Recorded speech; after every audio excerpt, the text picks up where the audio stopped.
formal US legation in China?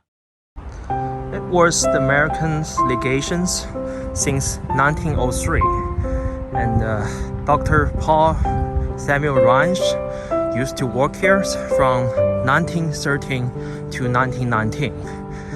For those who are not familiar with Reinsch, he received his doctorate degree under the instruction of Frederic Turner at University of Wisconsin in 1899, and he founded UW Political Science Department in 1904.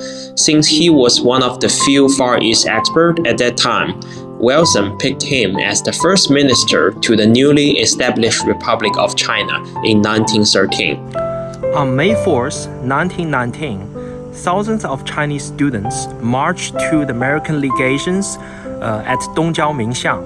So it was the front gate of the legations, and they present their petitions to Minister Reinsch, which the American can support the Chinese standpoint about the Shandong issues on the Paris Peace Conference.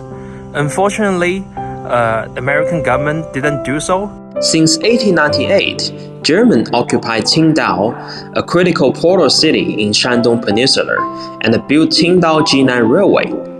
During the Paris Peace Conference in 1919, as the member of the Allies, China wanted to restore sovereignty over Shandong.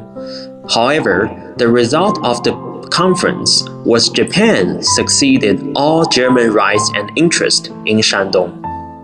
So a lot of Chinese students was pretty disappointed to the Americans, and Minister Reinsch was so angry about the Americans' government standpoint. He resigned 2 months later after the May 4th movement because he was the one who promised the Americans can support China to take Shandong back so China can join the Allies to fight with the Americans together during the World War I. He believed that the American government didn't keep the promise, and he was the one who made it.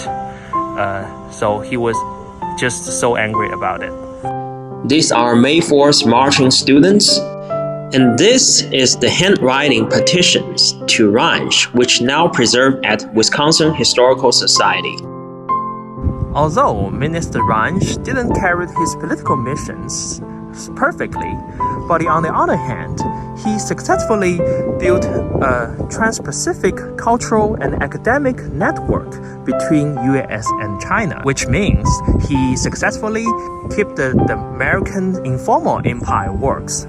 Here at the legation, he hosted a lot of Chinese current elite like Hu Shi, Cai Yuanpei, Jiang Mengling, and recommend the University of Wisconsin to all these university leaders in China. That's why University of Wisconsin can be the most popular university to Chinese students and the cultural elite at that time.